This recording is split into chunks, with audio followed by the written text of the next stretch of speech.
Now that it's just us, let me give you some advice. The more you fight, the worse it'll get. Way back into the distant past, when he was like 15, he joined a mail-in movie club, 11 days for pennies. And now cut to 2025, the movie club caught on to Pete's life. And now they want to punish him, so they trapped him in a room with a bunch of movie tapes. Pete didn't want to pay for the movies he got in the 90s. He'll have to watch random horror tapes and tell us about gore and probably some rape. Now keep in mind, Pete didn't pick. They use random numbers and a long list. He's got to get through every movie, one each day for the time we can't foresee. Helpful Snowman roll call. Anxiety. Grouchiness, entropy, snow. If you're wondering why he did this song and other FAQ facts, just shut up and listen to this show, or fuck it, take a nice nap. It's Helpful Snowman Podoween 2025. Okay, everybody. Today's film from the Columbia House Film Dungeon is it's called Paleface. It's a pretty basic short film made by some youngins, some children who got dad's video camera, which dad is always like, this is not a toy, and then puts it up in the closet and just hides it, which is dumb, right? Because it's like, it's a toy. Dads, be realistic. A video camera is a goddamn toy. Now, I always wonder, like, I think dads get those. I think 90s dads, okay? We're talking about 90s video cameras that had, like, tapes in them and shit. I mean, now it's like, okay, yeah, we've all just accepted it's a toy. But back in the day, it was like, if your dad had a video camera, if a dad has a video camera, the kids just want to make movies with it, right? That's all they want to do. They're like, I want to make a movie. This is amazing to have access to this technology. And dad's like, no, that's not what it's for. But you're like, okay, so it's for Christmas. You got it out and you use the fade. You know, you've got like, ooh, this will fade to like white. That looks very cinematic for Christmas. And then maybe you'll... I wonder what % of dads were taping themselves having sex. I mean, I feel like a fair number. Just because it feels like one of the few things you could do with a video camera.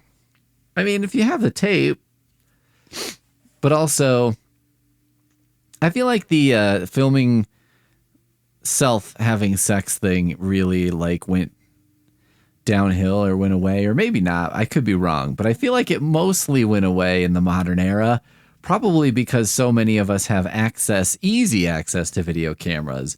And probably a lot of people have tried it and then been like, oh, yeah, I don't know. I don't know if I want to watch that. I don't know if that's something I need to see. Yeah, if anything, if this month is teaching me anything already, 2 movies in, it's that certain things you see and then you're like, I don't know if I needed to see that. I don't know if that helped my life. And then, I don't know. I feel like if I filmed myself doing that, I would talk to Poonmaster Flex and just be like, is that what it looks like? That's horrific. You know what I mean? That's awful. Is there a very small, very off chance that if I filmed myself, I would be like, oh, that's better than I thought? Yes. I'm willing to admit there's a minuscule, extremely tiny chance that that's possible. But it's not likely. And, you know, that happening, I would still be able to talk myself out of it. You know what I mean? I'd still be like, I don't know. It's probably the camera angle or the low lighting or something. Whereas, I don't know. If it was bad, I would not be able to talk myself out of it, right? I'd be like, that was bad. That was bad. Anyway, this movie is called Paleface. Here's a basic breakdown. We have this couple a young couple, right? But apparently the house they're in is supposed to be their house. This is very obviously like one of the kids' parents' house. And they're watching us like I say they're kids. They might be like 20 or something like that, right? You could just tell it's the kind of house and the way it's all decorated and stuff. You're like, this looks like a pretty adult house. So they're watching a scary movie and they're talking about whether or not they're going to go to like a haunted house attraction kind of thing. And you know, like the whole movie, I was like, at first when I started watching it, I was like, is it like midnight? What time is it? And then I was like, maybe it's like 5 p.m. And like, I couldn't really tell. I thought it was super late at first and then maybe not. And then I realized like, maybe it's because I'm old. You know what I mean? And I see them on the couch watching a movie in pajamas and I'm like, well, it's probably 8 p.m. time to toddle off to bed, where I was like, oh, I guess when I was like 20, 8 p.m. might be time to be like, well, I could certainly still get out of these pajamas and leave the house. Whereas now I'd be like, are you fucking kidding me? So anyway, for youngins, you know, it would be both not early, but not too late to consider, like to still be talking about, should we go to this haunted house? Should we not go? Like if someone came up to me at 8 p.m. and I'm in my pajamas on the couch and they're like, did you still want to go to that haunted house? I'd be like, are you fucking kidding me? Like, I'd probably just start laughing and be like, what about the way that I'm dressed and behaving right now makes you think that going to a haunted house is remotely in my future here?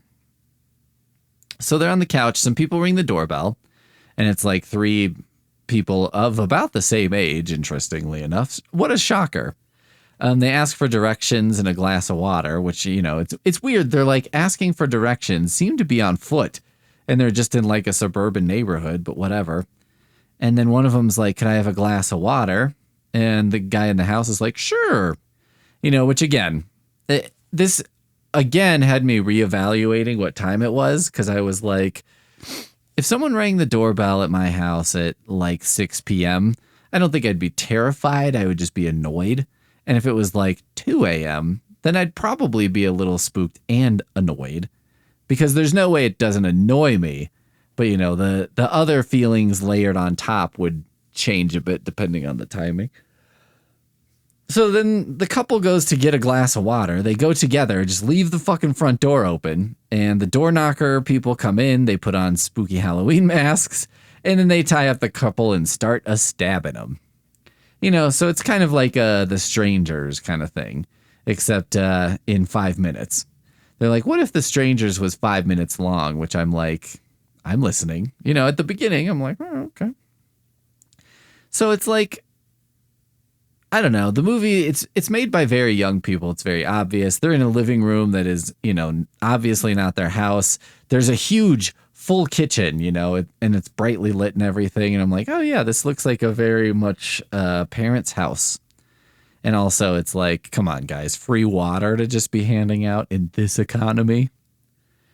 It kind of reminded me watching this of like seeing a high school play. You know what I mean? And like something about like the incongruity of the kids' age and sort of way they were with being in a house that was like, this looks like a house that a 60-year-old couple lives in. It reminded me of like a high school play where some kid has to like pretend to be Falstaff, you know, and has to pretend to be like a drunken philanderer. You know what I mean? A man slut who spends too much time in his cups.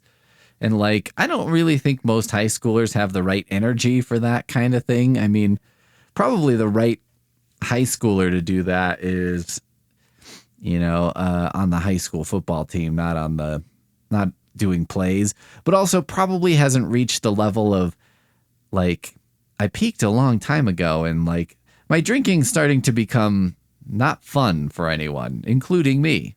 You know what I mean? They're probably not there yet, but you know, later in life, that person could probably pull it off.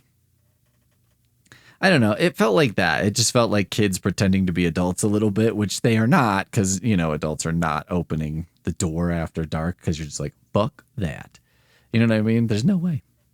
The best part of the movie, I think, was one of the masks, which is like a latex monster mask. and it has a magnet or something in it so that basically the face flaps down and shows gore underneath, which I was like, okay, that's very cool. Like it's like a horror version of a Mission Impossible mask or something. I was like, hey, you know what? People in the mask space, they're still doing things. You know what I mean? Somebody had an idea and they're like, what if we did this? So that made me feel good. Not really related to the movie because I assume this was not custom made for the movie, that they just bought it. You know what I mean? It was pretty close to just like pumpkin, witch, and goblin, skeleton, Halloween 3 kind of thing. But it did, I guess it put me on a pleasant diversion of thinking like, oh, like there's still someone out there making Halloween masks and just being like, what if this would be a pretty cool thing we could do and that would actually work. So anyway, I mean, like, it's a little hard for me to shit on this movie because basically it's like a home movie, right? Like something I would have made when I was a young person. And I don't know. It's not the same as like Danger USA, where I was like, well, clearly they had money, they had resources, and they just didn't know what the fuck they were doing. And this is more like they didn't have money, they didn't really have resources, and they didn't have like much of a story. There's no like twist or anything. Not much happens. It just kind of is there. But you're like, I mean, this is like 5 kids get together and make a movie probably in one night. You know what I mean? And you're like, yeah, okay. Yeah, So, I mean, I will say, like, while not much happens, there's, the filmmakers were at least smart enough to be like, well, okay, we have like 30 seconds of real shit. Like, we can do this mask a couple times on screen, and then we'll start doing some stabbing. So we probably better make this movie only like 5 minutes long. You know what I mean? If we have 30 seconds of shit, let's make a 5-minute movie. Did you hear what I said, Midsummer? Did you hear? Paleface did kind of remind me of something when people talk about horror movies that like I kind of hate.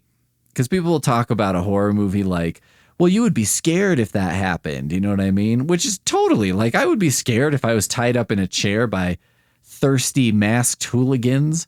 Not thirsty like the modern usage, but wanting water. And they were going to stab me. Like, yeah, that would be terrible.